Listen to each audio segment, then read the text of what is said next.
यहाँ 170 लोग जो वृद्धजन हैं उनका सम्मान किया जा रहा है। निश्चित रूप से आज के समय में जब आदमी संस्कार खोता जा रहा है, माता पिता के प्रति श्रद्धा खोता जा रहा है, ऐसे समय में इस प्रकार के कार्यक्रम होना लाजमी है। पंचशील सामुदायिक भवन में चल रही दिव्य नानी बाई के मायरे की कथा के दौरान वृद्ध माता पिता सम्मान।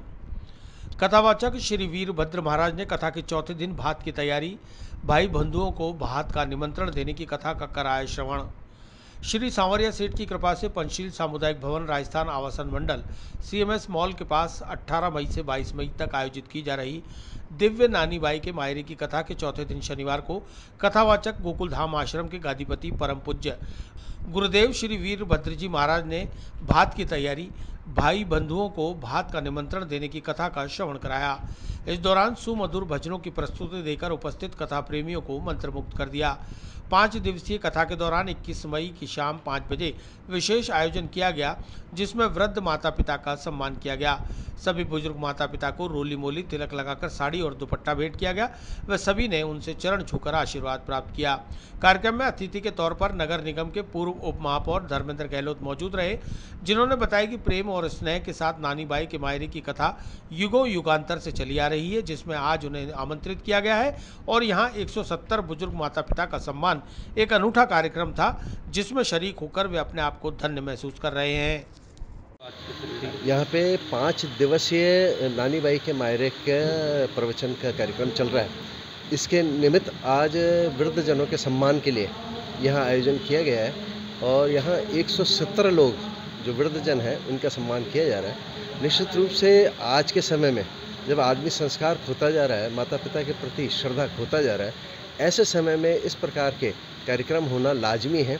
और बिल्कुल नानी बाई के प्रसंग से भी रखें आप कि नानी बाई के प्रसंग में नरसिंहदास जी ने जिस प्रकार से भगवान कृष्ण में आस्था रखी और कुछ भी हाथ में न होने के बाद भगवान कृष्ण में आस्था, श्रद्धा, विश्वास रखा, इसका परिणाम रहा कि नानी बाई का मायरा इतना जोरदार भरा कि आज भी बरसों बरस युगांतर के बाद भी इस नानी बाई के मायरे को याद किया जा रहा है। इसी प्रसंग में आज जो वृद्धजन माता पिता का सम्मान किया जा रहा है, तो निश्चित रूप से उनका जो आशीर्वाद है वो आशीर्वाद भी भगवान कृष्ण के आशीर्वाद से कम नहीं है।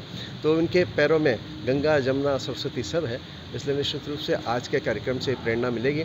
मुझे सौभाग्य प्राप्त हुआ, अतीश जी माथुर ने मुझे याद किया, इसके लिए मैं उनका बहुत बहुत आभार व्यक्त करता हूँ। आज पंचशील के अंदर आज नानी बाई के मायरे की कथा का चौथा दिवस है।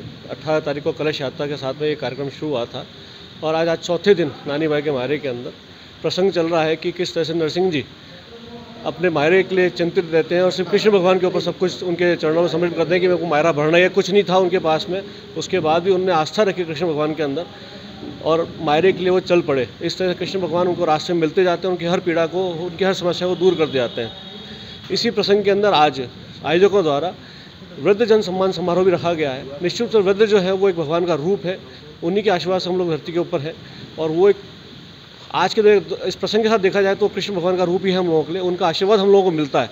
तो वो आशीर्वाद प्राप्त करने का आज कार्यक्रम यहाँ रखा गया है, उनका सम्मान रखा गया है और आशीर्वाद लेने का प्रयास करा गया है कि उनका आशीर्वाद हम सबको, समाज जन को मिले और जो समाज में विभिन्न तरह की समस्याएं हैं, परिवार के अंदर कलेश है, वो सब दूर हो और सबका आशीर्वाद उनके ऊपर बना रहे।